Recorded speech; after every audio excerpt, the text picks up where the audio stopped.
For centuries, we've kind of pictured spacetime as, well, just an empty stage where everything in the universe happens. But what if that's not right? What if the stage itself actually remembers every single thing that's ever happened on it, and that memory is what shapes everything we see today? Okay, let's just dive right in. We've got these incredible theories, right?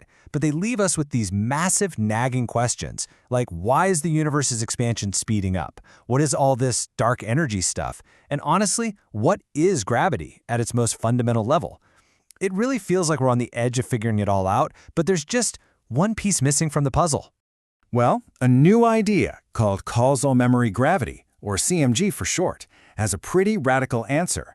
It suggests that the solution isn't some brand new particle we have to find. Nope, it says the answer is space-time itself. The core idea is that the universe remembers. Every little thing that happens leaves a tiny, fading imprint on the very fabric of reality, and the buildup of all those memories is what guides the future. All right, so here's the game plan for this explainer. We're going to start with this big idea of a universe with memory. Then we'll zoom way, way down to see what it's made of.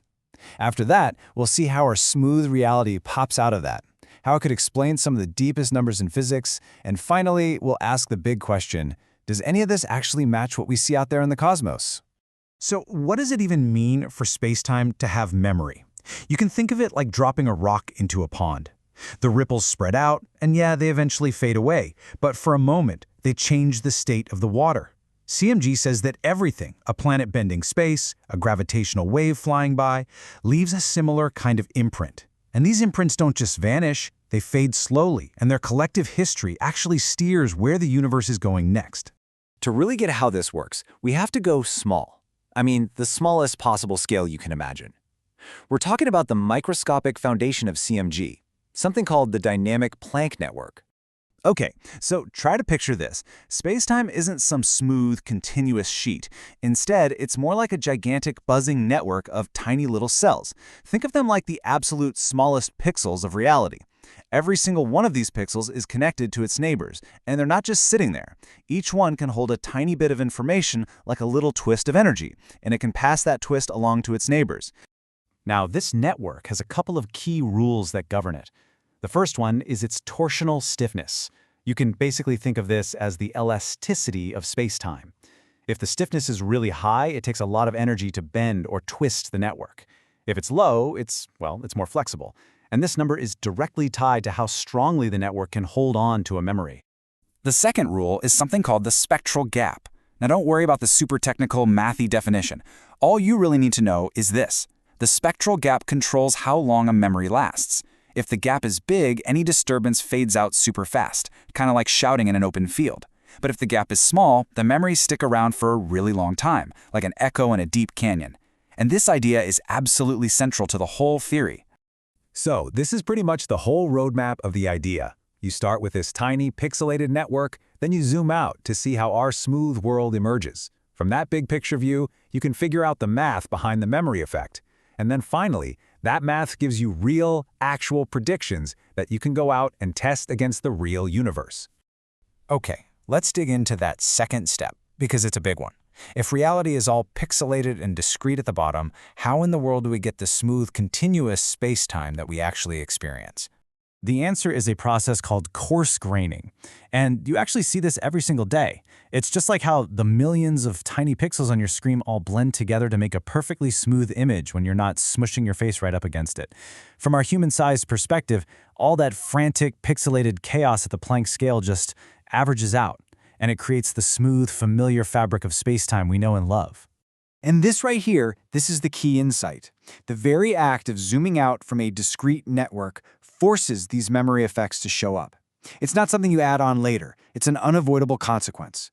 The theory is basically saying that the only reason our universe seems to have a memory is because at its most fundamental level, it's made of tiny, separate parts. And look, this isn't just some abstract philosophy. This emergent smoothness is what gives us the metric tensor, the mathematical heart of Einstein's general relativity.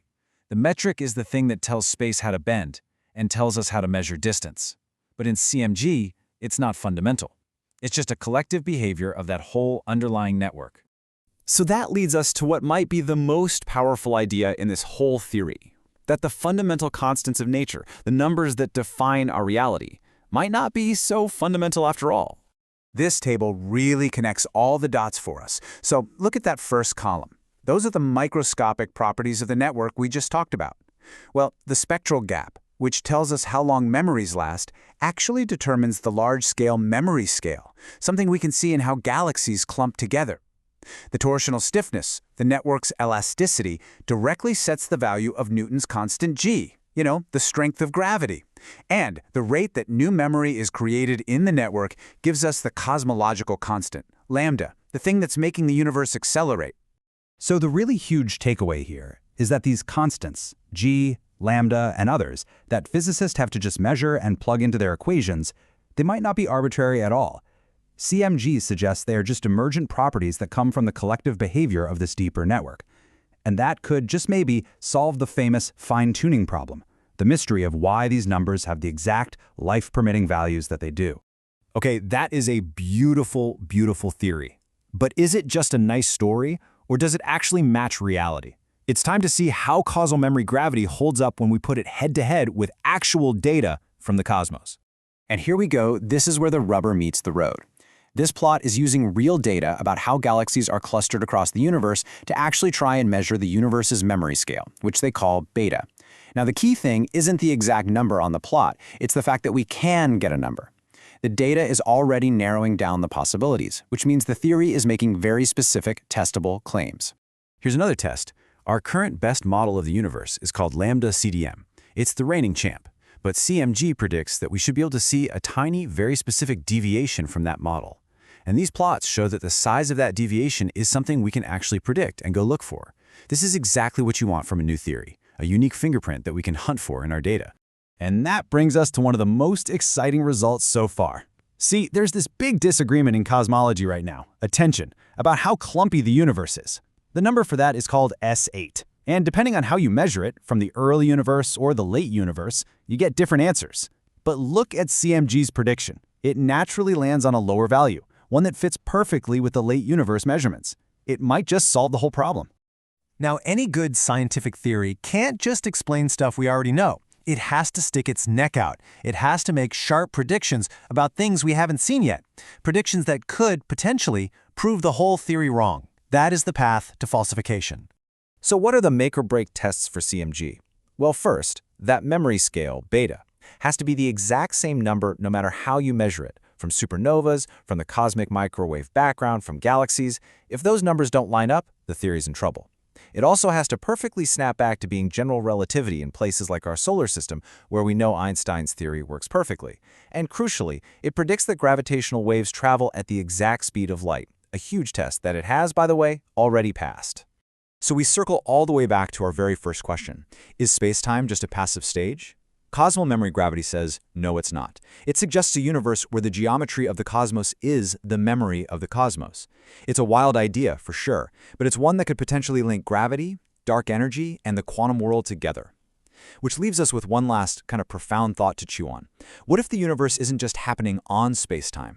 What if it's being written into it?